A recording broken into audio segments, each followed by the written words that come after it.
9:09, Jorge Castañeda, buenos días. ¿Qué tal, Ciro? Buenos días, ¿cómo te va?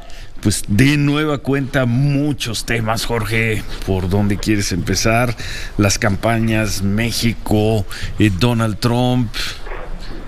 Mira, empecemos, aunque sea brevemente, Ciro, por este escándalo internacional mayúsculo, quizás el mayor del gobierno de Trump, que es el enjaulamiento. Es una palabra horrible, pero no se me ocurre una mejor, de los niños, de los menores de edad, que han sido separados de sus familiares, de sus padres y madres en Estados Unidos desde hace ya como un mes y medio, 2 meses, aunque el escándalo apenas surgió hace unos días, con las imágenes y los audios que han ido saliendo como resultado de una decisión consciente y deliberada de Trump, que tiene 2 motivaciones. La decisión es que ahora los que entren sin papeles en Estados Unidos van a ser acusados de un delito federal, en inglés lo que se llama un felony, que es un delito federal, en lugar de un misdemeanor o delito menor, lo cual hace que tienen inmediatamente que ser encarcelados, recluidos en una prisión federal del gobierno federal. Y por ley en Estados Unidos, quienes se encuentra recluido en una cárcel, en una prisión federal, tiene que entrar solo los menores de edad, los hijos de esa persona. No pueden estar con sus padres o madres en una prisión federal, a diferencia de un centro de detención de las autoridades migratorias de Estados Unidos, que es lo que habían hecho los gobiernos de Bush y de Obama estos últimos 16 años. Trump tomó la decisión a principios de abril, en lo que llama su política de cero tolerancia, Ciro, sí, de acusar a cualquier persona que entre de violar la ley federal, de cometer un delito federal, y por tanto los niños tienen que ser separados. Pero es una decisión voluntaria de Trump y es una decisión política, no es la aplicación de la ley, la única aplicación de la ley. Y la prueba es que 2 gobiernos, uno republicano y uno demócrata, que ambos fueron fuertes deportadores, ¿sí?, en particular Obama, no lo hicieron. Bueno, esto ha generado un enorme escándalo en Estados Unidos, en México menos de lo que sería deseable, sí. En el resto del mundo cada día más. El Vaticano se ha manifestado, el alto comisionado para derechos humanos de la ONU se ha manifestado.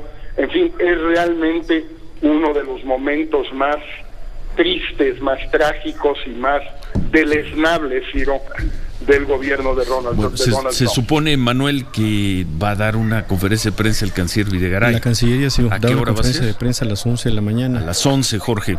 Precisamente con este motivo. Ojalá, yo creo que será sobre eso. Espero que sea una declaración muy dura, pero también que el secretario sea muy claro de que en estas condiciones es absolutamente aberrante seguir con las pláticas con Estados Unidos sobre ese acuerdo que se llama de tercer país seguro, que sí estuvo negociando México con Estados Unidos hasta hace un mes por lo menos, donde justamente para los que solicitaban asilo a Estados Unidos, los centroamericanos principalmente, se les iba a obligar a solicitarlo primero en México. Lo hablamos tú y yo al aire hace como un mes. Cancillería nunca confirmó ni desmintió la existencia de esas pláticas, sí, pero me consta que existieron. Ojalá Videgaray diga que en estas condiciones es absolutamente inconcebible que pueda haber pláticas con Estados Unidos, sí, sobre un tema de este tipo. Contrario a lo que dijo hace 2 o 3 días el secretario de Comercio, Ildefonso Guajardo, que las pláticas se retomarían en julio.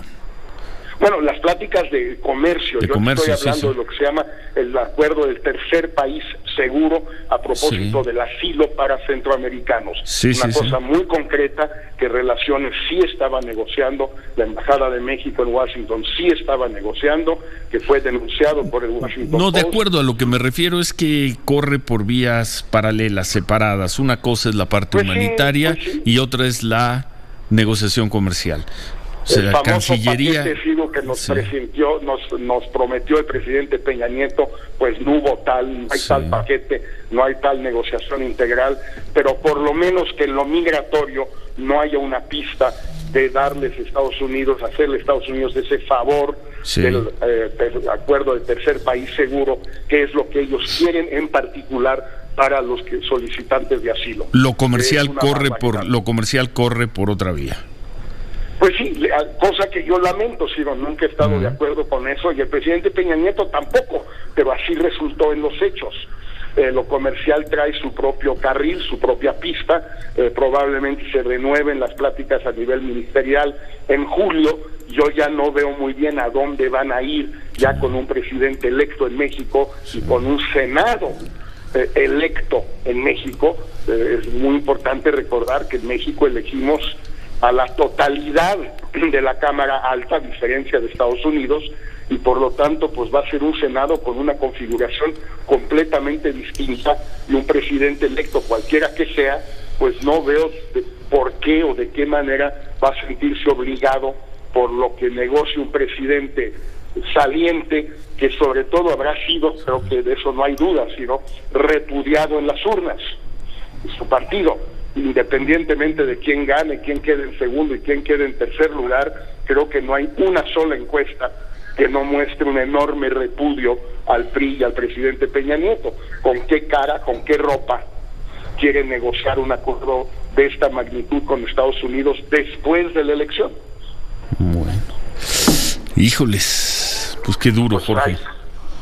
Sí, son los hechos. Además, de acuerdo. Esta mañana de acuerdo. Es una situación terrible en la que nos ha metido Trump, pero también nosotros no hemos hecho todo para evitar esa situación tan terrible. Haber suspendido las negociaciones hace 2 o 3 meses, cuando resultaba ya evidente que no iba a haber acuerdo a tiempo para México y a tiempo para Estados Unidos, pues nos hubiera podido ahorrar esto. Una postura de estadista de Peña Nieto, de decir, yo ya no puedo seguir negociando en estas condiciones, le va a tocar al que sigue, y el que siga pues le ayudamos si quiere que lo ayudemos, y si no, pues no. Y el Senado que lo apruebe será un nuevo Senado, ya no va a ser este Senado, y además va a tener una configuración muy distinta a este Senado. No creo que le quede de otra al presidente Peña Nieto después del 1 de julio, sobre todo si, como marcan las encuestas, el promedio de las encuestas, el candidato del PRI termina en una votación entre el 15 y el 25%, vamos a llevar del mínimo a lo más alto. Si termina ahí, generosísimo, sí, bueno, dije 15 a 25, vamos a ver. Te la doy. Entonces 75% en el mejor de los casos de los mexicanos habrán repudiado a Peña, al PRI y a su candidato. En esas condiciones, ¿cómo negocias algo de esta envergadura? No, pues no va a poder, ni creo que vaya a querer, aunque va a seguir siendo el presidente 5 meses. Desde luego, eso, la parte jurídica no cambia, pero ¿en qué país, ¿a dónde se le ocurriría a alguien negociar un tratado de esta importancia? No estamos hablando de un acuerdo de sobrevuelo, no estamos hablando de terminar un puente en la frontera, estamos hablando del Tratado de Libre Comercio, sobre todo cuando se aproxima una decisión desgarradora para México, que ya han dicho los norteamericanos. Hoy lo dice el secretario de Agricultura Perdue en Estados Unidos. ¿Por qué no hacemos un acuerdo primero con México y luego con Canadá? Veremos. Bueno. Ese tiro se lo va a aventar Peña Nieto después de la elección. Difícil. De transformar un acuerdo trilateral que tiene 25 años en un acuerdo bilateral. Difícil, pero pues ya lo estaremos comentando aquí, Jorge. A ver si en lo que queda de la semana regresamos contigo, pero con el tema electoral. Muchas gracias. Por supuesto que sí, con gusto, Ciro. Gracias a Jorge Castañeda. 9